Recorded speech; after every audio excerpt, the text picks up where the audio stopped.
can do this. You got this, buddy.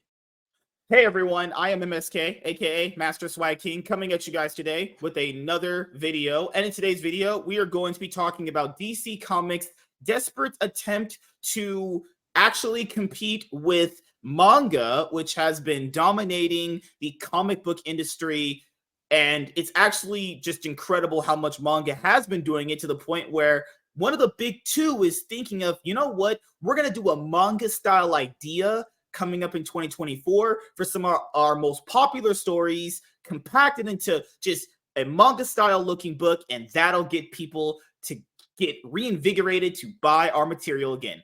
So there is one important thing I want to bring up before we actually go over what's going to happen come 2024 for DC Comics. So what people don't do, and it just irritates me, man, people do not bring up context when it comes to their actual conversations. So this is something that idiots will try to say because they know if you add context to it, it destroys their argument. Now, people, the reason why you add context when you're talking is because it actually makes the conversation warp into a point where, oh, adding in context changes the entire narrative that someone will try to push on you. So let's use the comic industry right now. Then I'll throw in another one just for a bonus there, because, you know, I like you guys so much. So I'll just add in a bonus level of context there for another situation that I'll try pushing on you guys. All right, so do you guys remember when people constantly say that the comic book sales have never been better? Well, if you add context to that, that's manga doing better than ever and destroying everything. So most people, when they say that, they're trying to deceptively trick you guys into believing that it's Marvel and DC books that are doing better than ever. No. It's actually none of that. Actually, any books don't touch that either. It's manga that does that. So if you lump in manga to American comic books or comic books in general, well, that would mean, like, yeah, the sales are better than ever, honestly. Not for the major two, you know? So it's not their success. So people are trying to basically hijack the success of someone else and put it onto the major two companies. Well, another one. Do that. Come on. And people would never be disingenuous when they're talking to sell a false narrative. Why would people ever do that? I thought people were nice and sweet. They wouldn't hurt a fly, honestly. Right.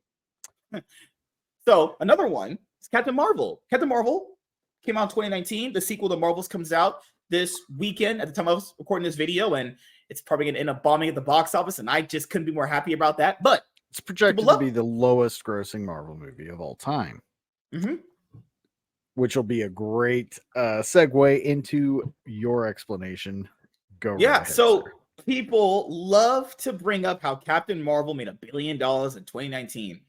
Now, that sounds really good, because that's factually true. But if you add in context to that, it was sandwiched between Infinity War and Endgame, guys.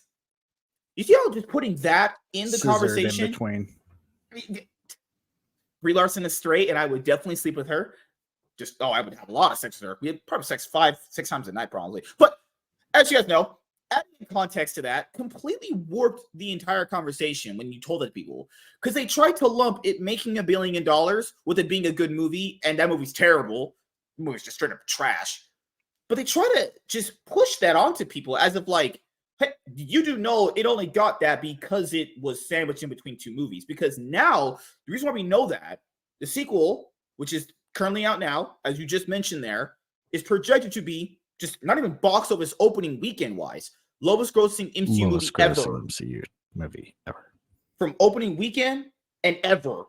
So that means that was luck, and that means that when people tried pushing this narrative onto you guys that, oh, Captain Marvel did so well. Yeah, with these clear-cut stipulations added to it. That's why it did well. So exactly. I know a lot of people, they don't really bring this stuff up because they know that they're already being disingenuous. So they know that if they just tell people some bullshit, they'll just believe it, because, you know, regular people just brain dead NPCs, if we're being completely honest here. So the comic book industry itself has been going through a lot of issues. I mean, the activists, the crazy people that they keep hiring, the people above. I mean, like Mark Miller's out there talking about page rates and all this stuff. And I love Mark Miller. I think Mark Miller's a great person for the industry, obviously. He does a great job on his own work. I don't think it's the page rate that's making things as shitty as they are. And even just with this idea that DC is going to do come 2024, people need to understand this, though. There's another piece of context that I'll add here.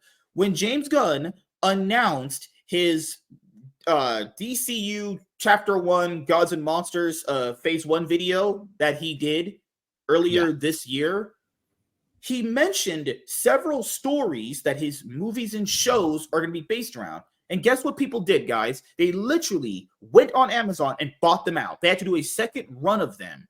Okay? So when you're thinking about that, think about what I just mentioned earlier in the video. Context. So that means people did not buy the books willingly themselves when they came out. James Gunn said, hey, my new movies and my new shows, some of them will be based on these books. People willingly went out and bought them out. Okay? Mm-hmm. I mean, they may have sold well on their original run. Some of them are some great stories, but they didn't do nearly what they did once they got that buzz. Right. Mm-hmm. So you definitely knocked it out there. Then people must also realize that with this idea that DC is going to do come 2024, it's not the price, okay? It's not about the story itself. Because I know people always say if the story's good, it'll sell. Because that's subjective anyway. Because even stories that people don't like will sell well, you know? So the thing here people don't understand is not someone seeking out these stories. People willingly sought them out after he said them and just bought them. And this idea that I'm going to show you guys right here, this is what DC is going to end up doing come 2024. So DC unveils new compact comics, manga-sized editions of all-star stories target brand new audiences. And even this is what freaking shill media love doing. They love talking about this mythical brand new audience that doesn't exist. How about you tackle the people that already exist? You already have an audience that exists. They're still here. They're out here waiting for good stories. It's a thing that we say in League of Legends when a really good team doesn't show up to play and they just get completely clapped by someone else. When does DC Comics show up again? I'm waiting for DC Comics to show up, you know? I'm waiting. When does DC come out to play? I'm waiting. Because there's no brand new audience. The audience is already existing. It's why people don't know who Batman and Superman and Green Lantern are. But they do. They can easily go on the internet, type up Green Lantern, type up top 10 best Green Lantern stories ever by someone's opinion. Go look at the run and go on eBay, Amazon, wherever you buy your books and buy them willingly right now. There's nothing stopping anyone from doing that. People aren't as stupid as people like to make out, okay? Because as I just mentioned earlier this year, they went and willingly bought out shit that James Gunn said his movies would be based around. Like, I hate when people talk to people like they're just stupid. It just blows my mind. No one's that dumb, you know? Like Mark Miller said, remember, he said on Twitter that when his little kid wants something, he'll just constantly keep telling him about it. Constantly, and he'll try to get him to buy it, right? So it's the same thing if people have kids or something, if you have like pets, anything, right? If something is attractive enough based off an idea alone, there's going to be natural gravitation towards that. But that doesn't mean that people wouldn't willingly seek it out for whatever reason. It just has to obviously attract them for that, you know? So when they're talking about price, and they're talking about it's going to be a manga style thing, it doesn't really matter.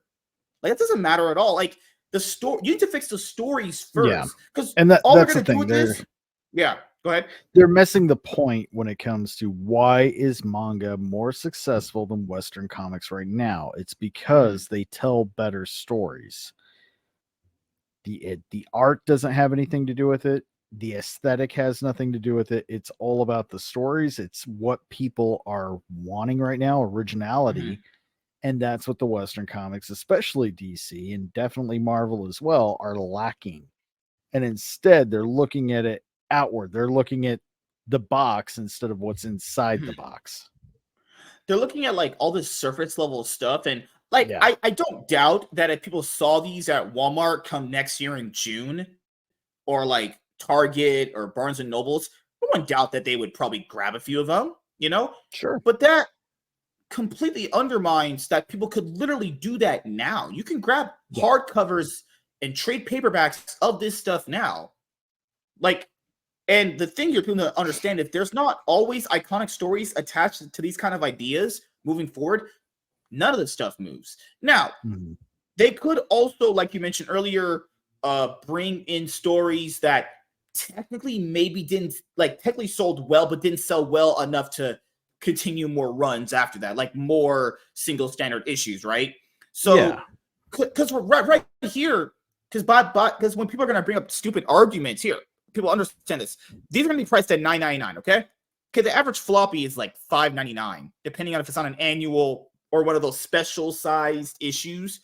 This is actually more money than a standard floppy. And this is something that people gave Eric July shit for. It's like, guys, books cost a lot more than you think they do. I mean, literally, I'll tell you right now. I bought the Batman Prey book that has the the Hugo Strange story in there. That book itself got it right over here. costs like that book itself, beautiful artwork, Legend of the Dark Knight, cost roughly classic on eBay like $60 something. I PayPal paid and forwarded it. So when people keep mentioning price, no. Price has nothing to do with it. If you truly want it, you will buy it. That's just how it works. People saying people don't have as much money right now. Yeah, tell it to the fucking comic book sales of people in the indie sphere, which Eric July is in the indie sphere. I mean, EVS does great campaigns himself. I mean, Joe M. Sontag, guy I had on the Reaper Destroyer, $60K on his campaign. So it's not about money. It has nothing to do with that. The stories themselves have been lacking. Okay. Even the art doesn't look that bad on some of these modern books either. It's nothing to do with the art sometimes either. Sometimes the art is attached to terrible written stories. Like, you know, like who's reading Hot Girl? Who the fuck wants to read that dog shit? You'll see a great cover at the shop, and then you open it up, and it looks complete. Right? Yeah. What's the word? Tumblr. Tumblr. That's being generous as hell. Yeah. DC Comics aims to attract new readers with its new line of DC Compact Comics, which are manga-sized, paperback editions of beloved DC stories. The $9.99 price point and genre-based shelving strategy make it appealing to both new and longtime comic book fans. Okay, so longtime comic book fans, if these stories are really as good and impactful and DC Comics, you already own them. I actually own a lot of the stories down there myself. Yeah, once we get probably gonna have on here. I think I'm missing like 2 or 3. Yeah. The compact comics are designed to be easily accessible for new readers with self-contained stories geared toward adults. They will be shelved by genre alongside novels, making them more discoverable in bookstores and libraries. I mean, I don't like imagine going to like the mystery section or whatever, and you see like Batman Hush there next to like Sherlock Holmes. Yeah. Like with that, like, I mean, I guess. I mean, I don't think that's what's not stopping people from buying books, honestly. That's a little odd. I've never seen any graphic novels at a bookstore next to the actual like novels. Like if I'm going in looking for the Talisman, I'm not going to find like you said, Batman Hush next to it, or anything to that nature. Most people that think about Batman already think of him as a detective. Yeah. So I think what you said earlier is so true. It's just all surface level. All this stuff is just surface level. This is nothing like actually digging into the reason why their stories have not sold in a very long time. Couldn't be the multiple reboots DC has had since 2012. It's just New 52. Okay, 4 years later, Rebirth. Because now they're on Dawn of DC. Okay, that's 3 reboots in literally about almost 9 to 10 years. Right. Because that has obviously nothing to do with why their books don't sell. It's because they're not manga style. These people are stupid. Right. Let's look at the packaging. Yeah. Smaller price point. That's bullshit. DC Comics' decision to publish a compact line that resembles manga is a smart move to tap into the explosive manga market. The compact size and affordable price make it an enticing option for all kinds of comic readers. Not all comic readers have the same budgets. Right. And now let me ask you something. You're a manga fan. Are you going to get fucking fooled by this? Like, oh, this DC book looks like the other things I like. Unless I'm blind and retarded. No, you already know what that is. Yeah. I mean, it's just so stupid. If it weren't for all the other problems that they're having right now, this wouldn't even bother me. Be like, okay, it's just a marketing gimmick to rehash and recapitalize on some of the old classics, which is fine. but they're not addressing the real issue, and they're only looking at why manga is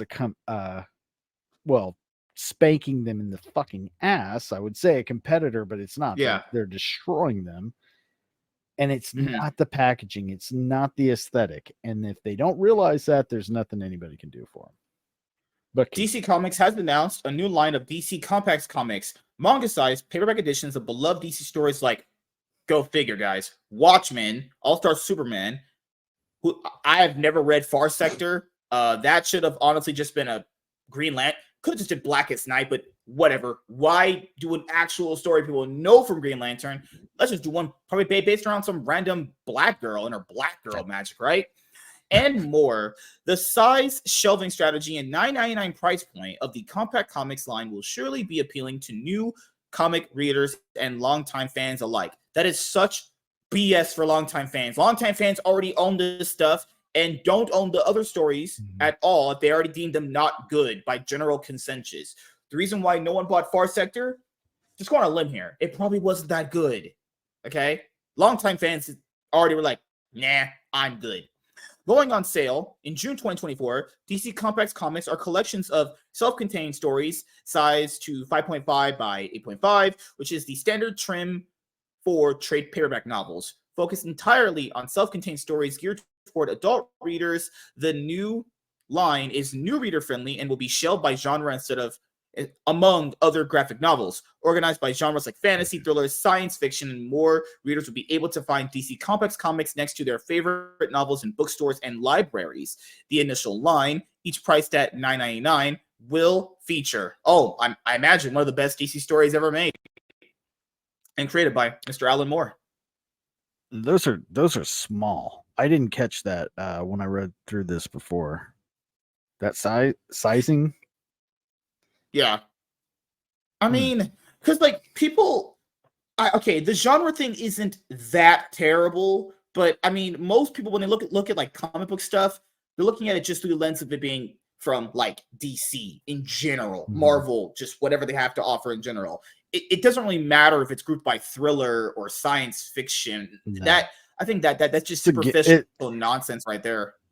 Yeah, it's superficial and super gimmicky.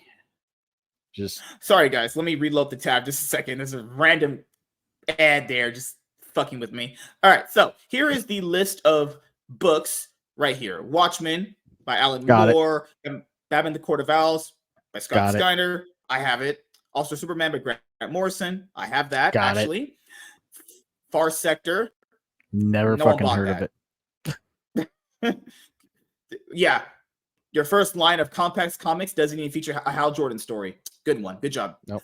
Or even John Stewart. What the fuck? That could work too. Yeah. Wonder Woman Earth 1.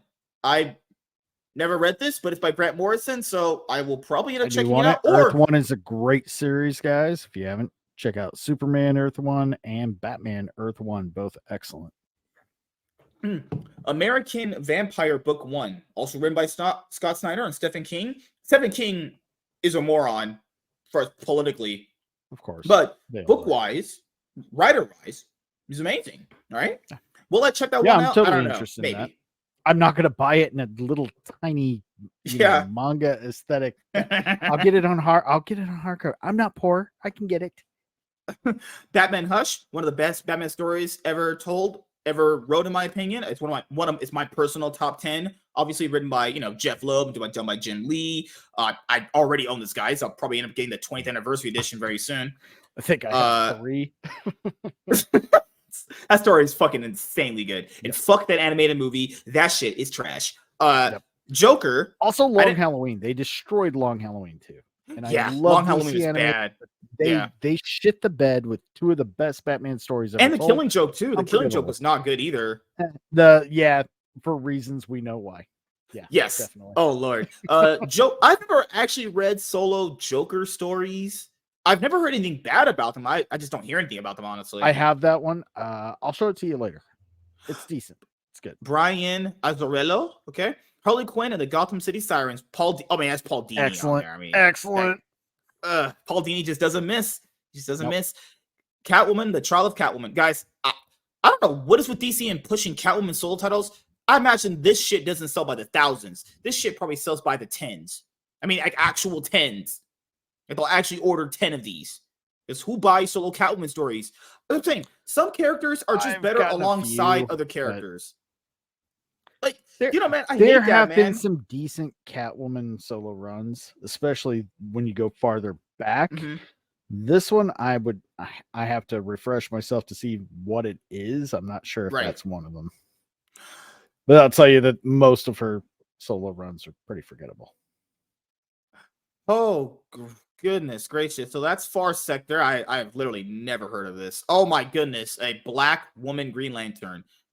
Yeah, I'm gonna freaking probably pass on that. The only one that I'll probably Break get the up glass here, ceiling, girl. Break it. like I know what Watchmen is, but the thing here with Watchmen is if I really wanted to get into it, it's one of the really amazing stories people have always told me to actually get into. I've never seen the movie nor read the story. I'll just buy the trade paperback if I really wanted to. Yeah, it's definitely worth a read. It's a classic. Okay, I will say this. I There's a remember lot going of to blame James. to put on it for everything that's come after Watchmen, for the Yeah. deconstruction of the hero, etc. Lots of arguments to be made there, but it is excellent. The movie's fantastic. Zack Snyder should have retired after that movie and never made another movie again. Some It was would so say he good. peaked with He just Watchmen, should have actually. quit. He just should have quit. Quit. Do the Bart Simpson in the boxing episode. After you beat your dad, I'm done. I retire. I'm never gonna do it again. Oh Lord. I'm victorious. DC Comics takes advantage of an untapped market. That's not true. That's literally factually wrong. There's actually an untapped market for their readers right now that they should probably take advantage of, but they don't because they're worried about, I don't know, social activist brownie points on Twitter from degenerate flag pronoun in the bio weirdos, honestly. Ugh. Measuring the success of this line, of course, in many months down the line, but this announcement also comes at the heels of a huge surge in sales of collected DC editions thanks to the on-the-ground marketing efforts of James Gunn, one of the new leaders of DC Cinematic Universe. By capitalizing on this renewed interest in and even fervor for groundbreaking DC stories through a manga-like line of books, DC Comics may strike gold. Perfectly sized for easy reading and perfectly priced for easy buying.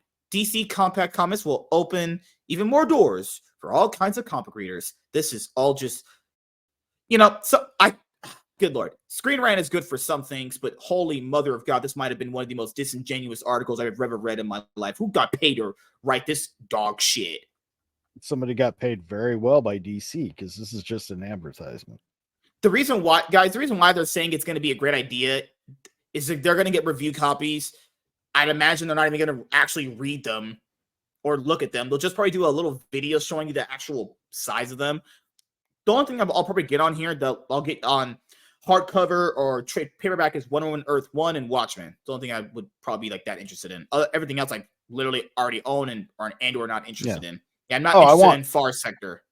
Not at all. I want Wonder Woman Earth 1 too, but I'm going to buy it in hardcover so it'll match the rest of my Earth 1 books. I'm not going to buy some little piece of shit $10 fucking pocket Reader's Digest that wants to be manga. And dude, that's the thing that people don't understand is unless you attach like really good stories with people that readers already recognize, some of these lines are not going to do well. Like they haven't blown their fullest load yet, but Watchmen, Court of Owls, All-Star Superman, Wonder Woman, Earth 1, just by Wonder Woman name alone might do well. Batman Hush.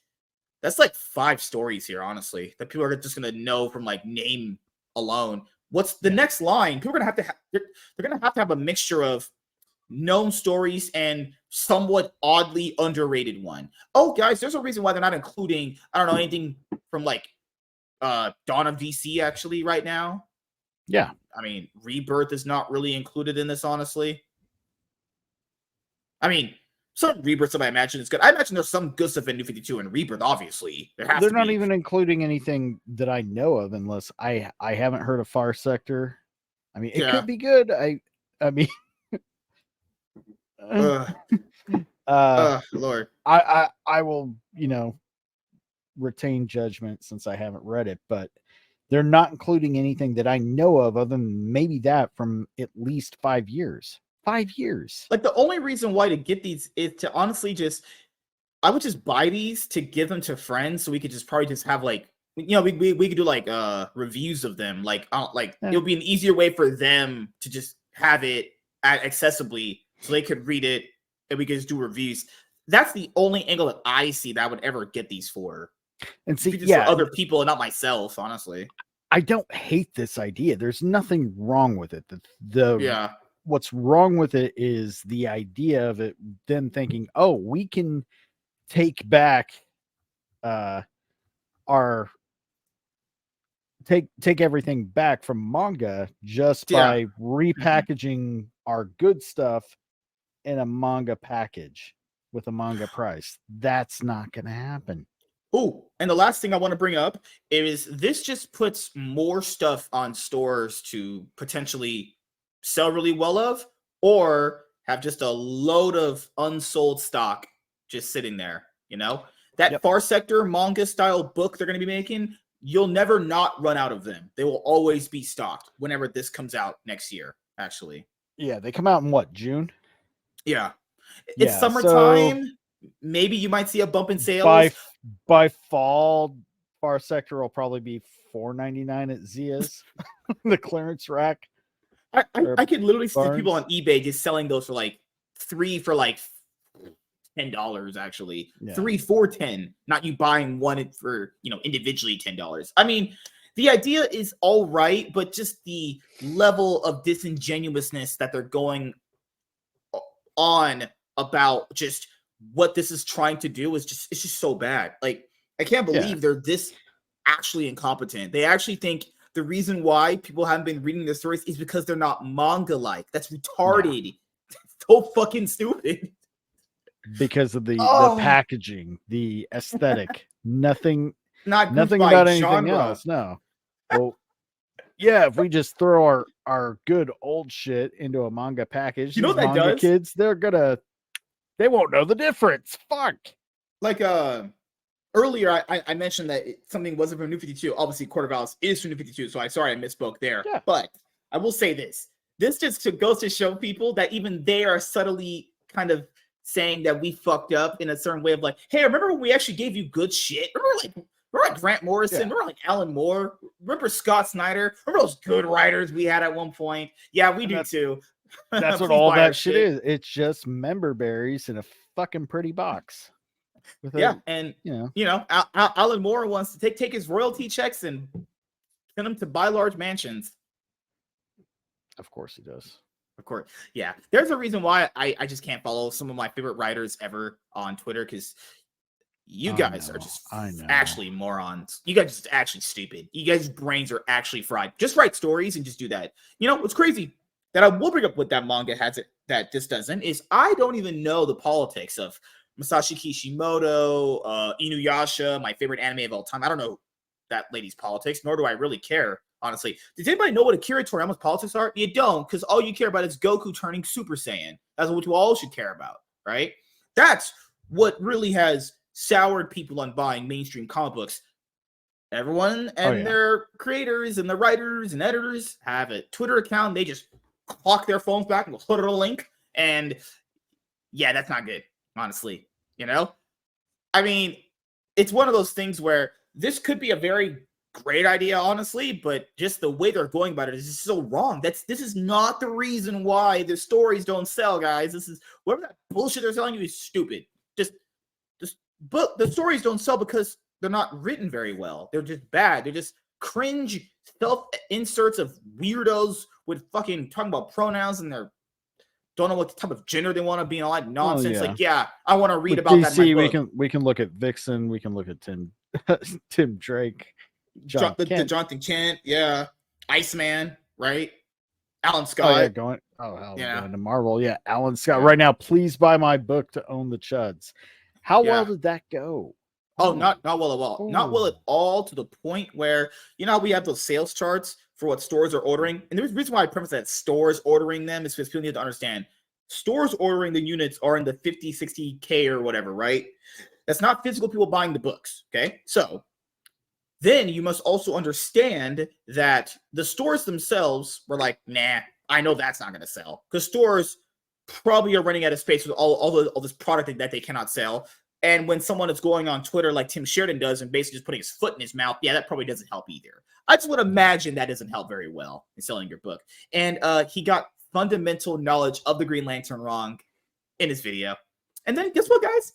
He started blocking people with different opinions in his, because yeah, that's what your creators and writers should do. Go on Twitter, say some bullshit, and then any backlash they get, they just start blocking them. Yeah, that's what will make people buy your book. You're blocking customers. Great idea. But you know what? Guess what we have, guys? Manga style compact stories. Oh yeah. Stories you've already read and probably already known in a manga like tiny packaging at a price you can afford. Well, guys, DC Comics and the attempt they're going to do with this is interesting, we'll say the least. I hope it pans out well for them. And obviously, we'll be going over more comic book industry news. There's the big article that came out that me and Iron Oxide will be covering tomorrow after our main Iron Man podcast show, which is on Saturday. So trying to figure out a name for the Saturday shows, actually. Maybe I might call it like Saturday Night SmackDown or something. I don't know. Maybe, SmackDown. Yeah. Sounds kind of cool, actually. But yeah, the comic book industry is literally on fire, and it's that I need to download that meme. So you sent me that meme of that doll. This is fine. Everything's burning. Send me that video. We need to clip that and put that in as an actual like clip during these videos, because that's what the industry is. A dog, not a doll, if I'm not mistaken. Like you even like I know people keep not understanding this stuff. Literally, we just had New York Comic Con with Marvel, right? They announced a vampire story coming out in spring next year, the same time as this. Yeah, a vampire story in spring, which is pretty much just Marvel zombies, but with vampires. Yeah. Oh, and we know you like Marvel's like, we know you like the Ultimate Universe. Oh God, remember Jonathan Hickman? He can do Spider-Man, and then he comes back writing, and he gives Spider-Man what everyone wanted him to have: kids and being and married to Mary Jane. We'll go over that. Whoa! Let's rewind that. What's happening? They're actually gonna that's gonna be put Spider-Man back with me. Yeah. Ultimate Spider-Man, but in the Ultimate Universe, not in the not the actual, because it took some. No. Yeah. Fuck him, right? Yeah, but we'll go over that in another video talking about Marvel Comics' bad attempts at trying to salvage their horrible lines of selling comic books. Actually, but yeah, man, don't you have a channel that you're gonna be starting very soon? Actually, oh yeah. Gonna be having a panel show. You're gonna be one of my co-hosts. Hopefully, gonna have a lot of guests. I can't have a white person. What? No, you kind of have to. I mean, those are the rules. Those are the rules. Yeah, yes, those are the rules. You have to. Or what am I gonna get fucking whipped or something, like in Django Unchained or something? Well, let's just hope that you don't. Let's just prevent that from happening. Yeah. I really hope you're there. I can understand if you're not, but we're gonna have a lot of guests and a lot of fun coming up here real soon. I just got to get a date and time on lockdown because I don't want to stream over you or anybody else in the fellowship and beyond. So yeah, working it out. We will have other videos covering the comic book industry, the Marvel Comics thing I just told you about, as well as the comic book shops closing down. I really want to do a video about shops closing down because I'll have so much to say, actually. But I will leave Iron Oxide's Twitter linked in the description box below. Thank you guys for watching. Like, comment, and subscribe. Most of all, enjoy. I am MSK, Master Swag King, and we're signing out, guys.